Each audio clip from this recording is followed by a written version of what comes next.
ஆண்டவராகிய இயேசு கிறிஸ்து என்ன தெரியுமா செய்தாரு? அவமானத்தை எண்ணாமல் சிலுவையை சகித்தார். அவமானத்தை எண்ணாமல் சிலுவையை சகித்தார். கரங்களை உயர்த்தி சொல்லுங்க, என் ஆண்டவர் இயேசு கிறிஸ்து அவமானத்தை எண்ணாமல் சிலுவையை சகித்ததினாலே பாவம் பெருகின என் வாழ்க்கையிலே தேவனுடைய கிருபை அதிகமாய் பெருகினது.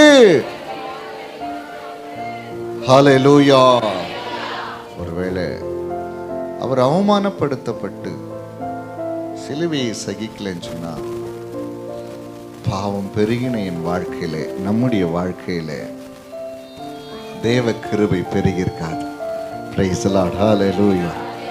Price the lord. கரங்களை உயர்த்தி இப்படிப்பட்ட அன்பு நிறைந்த தெய்வத்தை, இப்படிப்பட்ட உண்மையான தெய்வத்தை நான் கரங்களுக்கு ஸ்தோத்திரம் பண்ணலாமா? ஸ்தோத்திரம் ஆண்டவரே, ஸ்தோத்திரம் ஆண்டவரே.